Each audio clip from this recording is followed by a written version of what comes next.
Just be yourself. A well-meaning phrase, usually given by well-meaning people.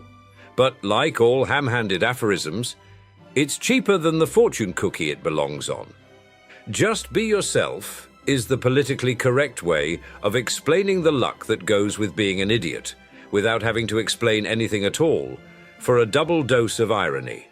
Because I finally figured it out, at long last, I know what be yourself means.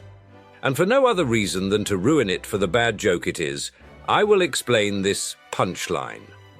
When someone tells you to be yourself, it really means, ahem.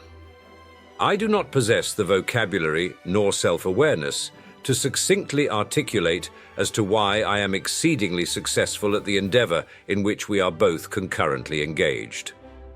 Nonetheless, I succeed despite an apparent lack of effort and surplus of yours, much to your frustration. I have taken note of this apparent disparity that delineated our differences and formulated a nonsensical theorem that I may assist you, should your inquiry be invited or not. For starters, I find myself chronically incapable of conceptualizing an external world. A world outside of my own laughably terrestrial perception, wherein complex factors beyond conscious control may arise and thwart my plans. Alas, this weakness is my very strength. For should such a futile factor arise, said factor would surely fail, for I have no plan to foil.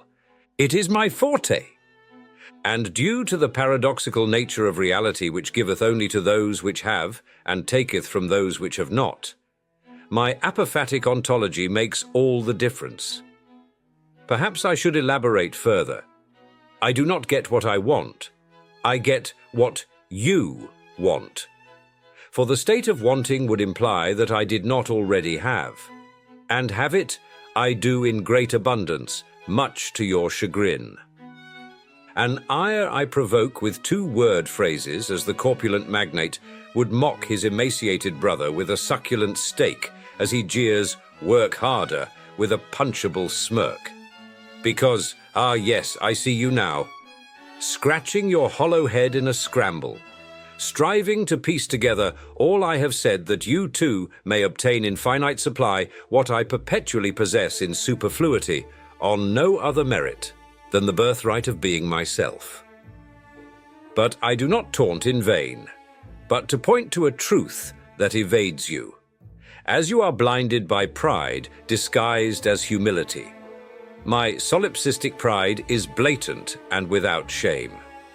I am the only modality of subjective consciousness in this objective universe, manifested only by the thoughts to which I latch, and you eschew in self-condemnation to an unfulfilling experience. I render all matter both dark and light extensions of my own self. A self I am proficient at being.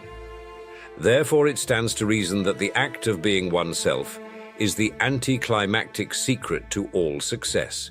I find its inherent lack of resolution morbidly humorous myself, as it confounds me to conceive a crueler funny. Nonetheless, despite its lack of logic, my doctrine is logically sound. For the rich man does not have money because he finds money, but because money finds him. The strong man is not strong because he trains for strength.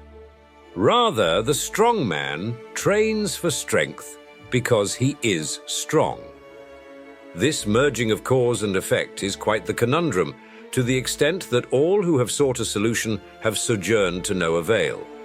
I discard what does not serve me, which is not difficult, as I have reached mastery in the fine art of forgetting. Nor do I concern myself with myself, as such would imply that there exists anything outside of myself. I am not the mere center of the universe. I am the universe in its entirety.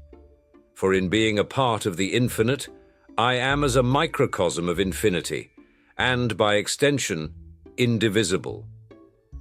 You look upon my lack of self-awareness with contempt, but I look upon your abundance of self-awareness with pity.